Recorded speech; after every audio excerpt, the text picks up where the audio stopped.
Hey YouTube, how you doing? My life has gone to shit. I'm gonna warn you now, this is a big vent,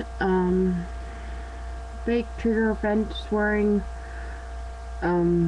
video, but I don't care if anyone watches this. I just need to talk, and people who do watch it, I guess, maybe make some changes in life. Well, I haven't told, it's been a while since I updated, but, a week ago, I decided that I would try to go back to the US for treatment for the bulimia, because pretty much gotten out of control. And my so-called fucking treatment team that I have here, this piece of shit who never treated eating disorders ever, and they're clueless and I hate them. They were really resistant, and they've been trying to talk me out of it for a week solid, that I shouldn't go, that I would not do me any good because I should be cured and that I can't live in a recovery center for the rest of my life. So that's frustrating as it is. And then today has been the day from hell. I woke up and the freaking asshole on my team already showed up at my door. Wasn't even awake, just woke me up and said to come to my one-to-one. And I don't get along with him on my best days. I don't even get along with this guy. So my team knows that, and they try to keep our limited contact one-to-one as much as we can. But of course, my lovely wake-up call was him. So we fought some more about how he thinks it would be no point in going to treatment, and that I will just magically get better if I lose weight. FYI, eating disorders 99% of the time are not about weight. I know mine hasn't been about weight in a while. It's how I cope, it's how I feel. Weight doesn't help the situation, but it's not the core issue. So we had a fight about that, and then I was pissed off after that, and then an hour later I got the call that I wish never would have happened. I had a call into my old doctor, who was amazing. This man saved my life a couple times, who actually specializes in eating disorders and has always believed in me. But unfortunately, I never talked to him directly. You tend to get his psych nurse, who really isn't very smart. He kind of chained his person, kind of like chain to chain. They talk to each other, and then they talk about you, and then she calls you back. So she called me and was like, well, the doctor who I asked, who I thought would do the paperwork to go to the States again, she goes like, well, I guess he will not do it himself, but he doesn't want to step on my current doctor, who has never done this paperwork, who doesn't deal with eating disorders. He won't do it because he doesn't want to step on her toes. But she will educate her, talk to her about educating on what an eating disorder is, which would help, but not the point. She already has her made up mind that it wouldn't help. So I was technically going to my family doctor to do it, but now there's new criteria for the Canadian government, who are fucked up in their head when it comes to mental health. Yes, we have free healthcare, but it's shit for mental health. When it comes to mental health, it's because it's a piece of shit. It's a bunch of crappy crock bullshit. Anyway, the new criteria is that you have to try all programs available here in Ontario, which, one, I either don't qualify for there's only four in the whole entire province. Two are like 10 hours away, and they don't treat binge eating, and the criteria is crazy and it's stupid, and yet you have to be entirely sick, like literally medically fragile, to get into the program. One. Then the other program that was my best hope, that I was supposed to go to in the spring, well, they've lost magic. Well, if you had private insurance, you could go to this place, but I don't have private insurance. I'm on disability. I don't have private insurance. They've lost their funding for OHIP beds, which is Ontario Healthcare Plan. They've lost their funding for the OHIP beds, so I no longer qualify for their program, which was the best residential program in the country. So that's no longer an option. So my only real option was a place in Mississauga, which is about just outside of Toronto, part of Toronto. It's about an hour away from me. But when you don't drive or have a driver's license, and unfortunately, I would have to be assessed by the program, which I haven't done, but only because if I do get accepted and go into the process and get accepted, I need to be able to get myself to Toronto, which is an hour away in horrible traffic at the best of times. Monday to Friday at 9, I'd be there for 9 a.m. So I'd have to leave here in Toronto traffic at that time. I'd have to leave no earlier than 7:30 driving.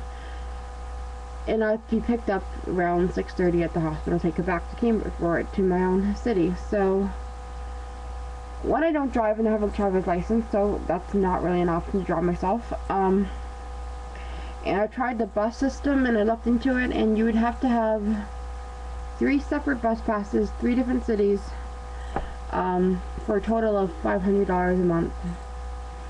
I don't have an extra $500 dollars a month. That's including rent. I think that's more than that's basically my rent for a month. I don't have that extra. I don't make that much money on disability. So that's really not an option. And the bus, if I could find the money for the bus passes, it requires 2.5 hours each way. So I'd have to leave here to be there for 9. I'd have to leave here at 5:30 in the morning. And I wouldn't get home till about 11 o'clock at night, 10 and 11 o'clock at night, depending on traffic. And it's becoming winter here. And driving in Toronto in the winter sucks. And the bus system in Toronto, going to Toronto in the winter would suck.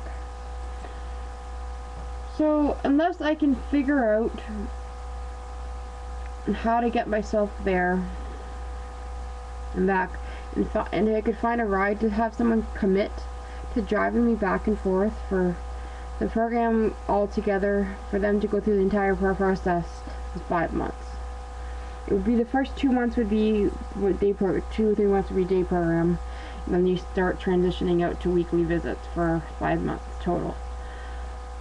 So if I did qualify for their day program, and that's if a lot of the time that place, because there's such a high demand for it, they don't often, unless you're medically unstable, really accept you to the day program. And they do have inpatient there, but their inpatient is literally basically for medically fragile, medically unstable people.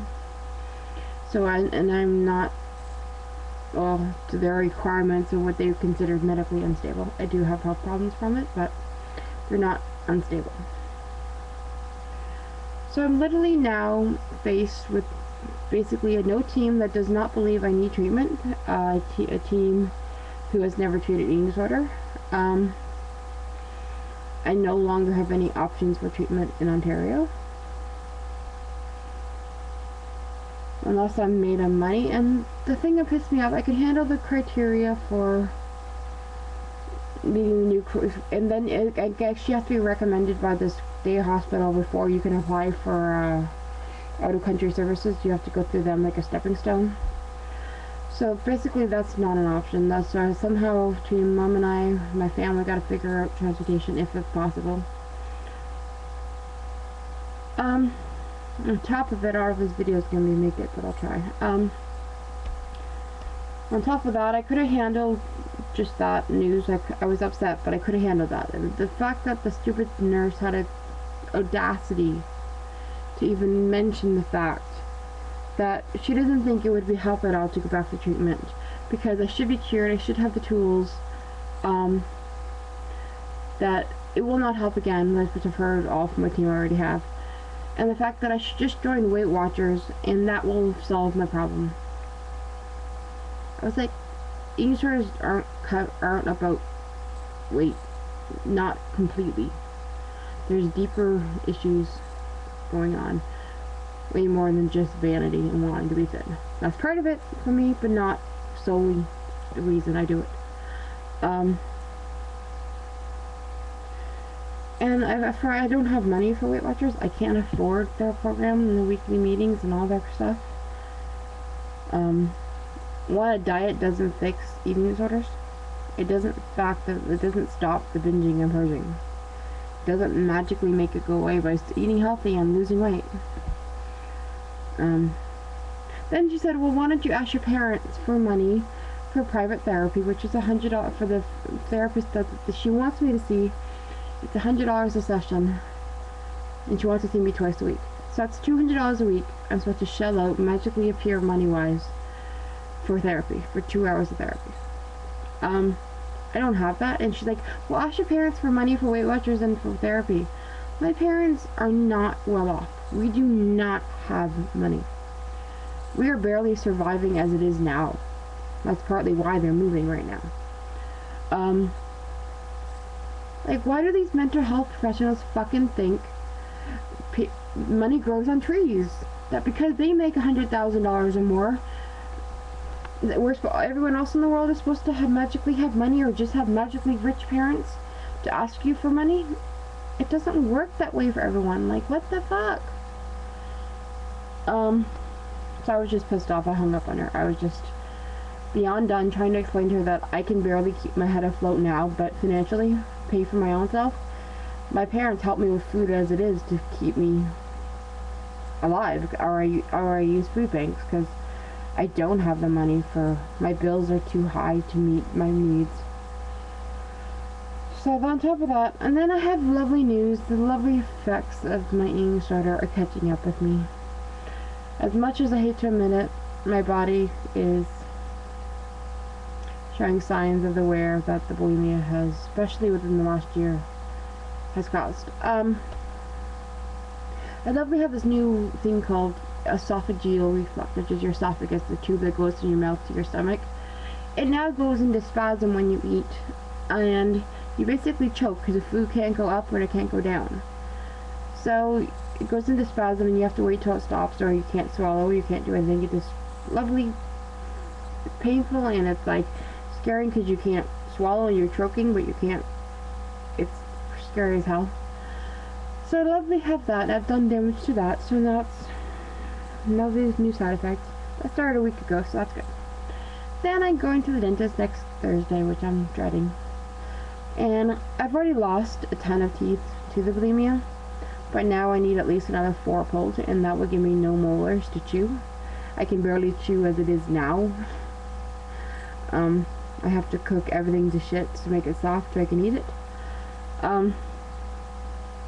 So I'm now considering going to the dentist and looking into getting all my teeth pulled. So then I'll have dentures. A lovely 28-year-old girl with a full set of dentures.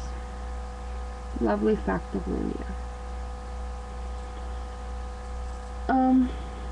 And then I find out that the disability will cover for the surgery to get my teeth pulled, but they only cover 60% of the dentures, of a basic denture. Nothing fancy, nothing, well, pretty, just basic dentures.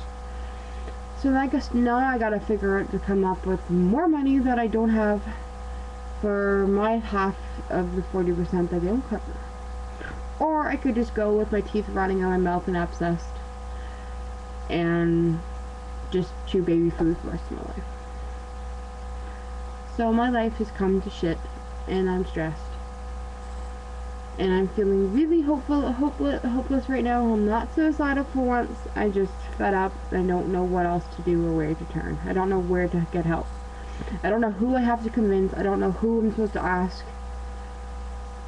I'm like screaming at God, give me some answers, give me a guidance, give me something to freaking get me. I don't know what else I can do.